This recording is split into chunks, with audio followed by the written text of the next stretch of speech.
আকাশবাণী আগরতলা, স্থানীয় সংবাদ পড়ছি সিদ্ধার্থ শঙ্কর চৌধুরী। উত্তর পূর্বাঞ্চলে ভারী বৃষ্টিপাত ও বন্যার ফলে উদ্ভূত পরিস্থিতি নিয়ে প্রধানমন্ত্রী নরেন্দ্র মোদী গতকাল আসামের মুখ্যমন্ত্রী হিমন্ত বিশ্ব শর্মা এবং সিকিমের মুখ্যমন্ত্রী প্রেম সিং তামাংয়ের সঙ্গে কথা বলেছেন।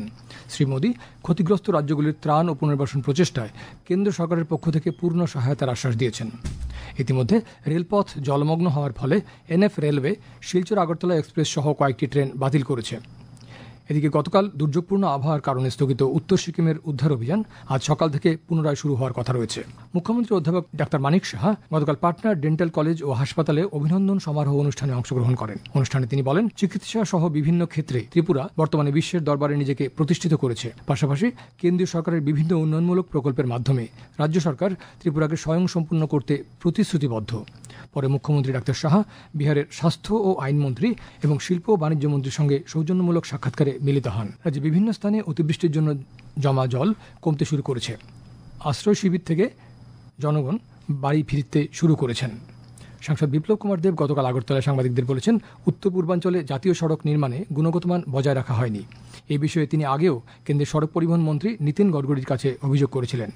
শ্রী দেব জানান, ঠিকাদাররা উত্তর পূর্বাঞ্চলে এসে 15 থেকে 20% কম টাকা টেন্ডার জমা করে কাজ আদায় করে নেন, কিন্তু কাজের গুণমান বজায় রাখেন না।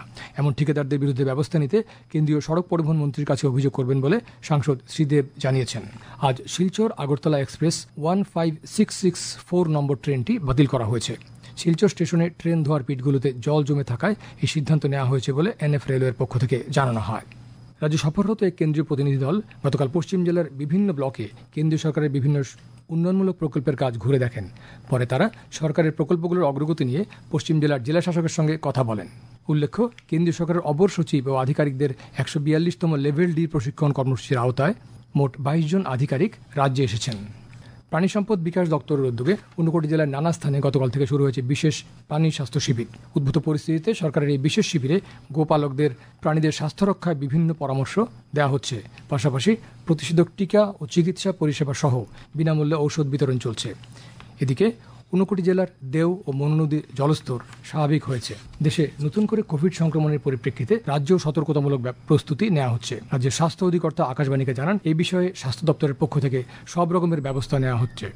তিনি জানান, আগরতলার জিবি সহ রাজ্যের সব হাসপাতালে সঠিকভাবে অক্সিজেন সরবরাহ ও মজুত রাখার উদ্যোগ নেওয়া হয়েছে। কোভিড আক্রান্ত রোগীদের পৃথকভাবে রাখার ব্যবস্থাও করা হয়েছে বলে স্বাস্থ্য অধিকর্তা জানান। প্রতি বছরের মতো এবারও লোকনাথ ব্রহ্মচারীর তিরোধান দিবস গতকাল পালন করা হয়েছে। এই উপলক্ষে গতকাল আগরতলা সহ রাজ্যের বিভিন্ন স্থানে লোকনাথ মন্দিরে বিশেষ পূজার্চনা অনুষ্ঠিত হয়। পরে ভক্তদের মধ্যে হয় প্রসাদ বিতরণ। পাশাপাশি 135তম তিরোধান দিবস উপলক্ষে লোকনাথ আশ্রমের পক্ষ থেকে সম্প্রতি দুস্থদের মধ্যে বস্ত্র বিতরণ, ক্যান্সার হাসপাতালের রোগীদের মধ্যে ফল ও মিষ্টি বিতরণ করা হয়। ত্রিপুরা ফুটবল অ্যাসোসিয়েশন পরিচালিত ঘরোয়া 3য় ডিভিশন লিগ ফুটবল প্রতিযোগিতায় ভাটি অভয়নগরের বিবেকানন্দ ক্লাব চ্যাম্পিয়ন হয়েছে। উমাকান্ত মিনি স্টেডিয়ামে গতরাতে নির্ণায়ক খেলায় বিবেকানন্দ ক্লাব 1-0 গোলে উত্তর বাধারঘাটের স্বামী বিবেকানন্দ ক্লাবকে পরাজিত করে। বিজয় দলের সোহেল মিয়া জয়সূচক গোলটি করে। ম্যাচের পর চ্যাম্পিয়ন দলকে ট্রফি সহ 25,000 টাকা ও রানার্স দলকে ট্রফি সহ 15,000 টাকা প্রাইজ মানি তুলে দেওয়া হয়। আসরের সেরা ফুটবলার নির্বাচিত হয়েছে স্বামী বিবেকানন্দ ক্লাবের রাহুল কুমার রিয়াং। পুরস্কার বিতরণ অনুষ্ঠানে আগরতলা পুর নিগমের মেয়র তথা বিধায়ক দীপক মজুমদার সহ টিএফের কর্মকর্তারা উপস্থিত ছিলেন। রাজ্যের সব জেলাতেই বিক্ষিপ্তভাবে বজ্রবিদ্যুৎ সহ ভারী বর্ষণ সঙ্গে ঘন্টায় 30 থেকে 40 কিলোমিটার বেগে দমকা হাওয়া বয়ে যাওয়ার সতর্কতা জারি করা হয়েছে। আগরতলায় আজ আকাশ সাধারণত মেঘলা থাকবে। বিক্ষিপ্তভাবে বজ্রসহ বৃষ্টিপাতের সম্ভাবনা রয়েছে। আজ সকাল 5:30 পর্যন্ত বৃষ্টি হয়েছে 3 মিলিমিটার। দিনের সর্বোচ্চ তাপমাত্রা থাকবে 30 ডিগ্রি সেলসিয়াসের কাছাকাছি। আজ ভোরে সর্বনিম্ন তাপমাত্রা ছিল 25.4 ডিগ্রি সেলসিয়াস। স্থানীয় সংবাদ এখনকার মতো শেষ হলো।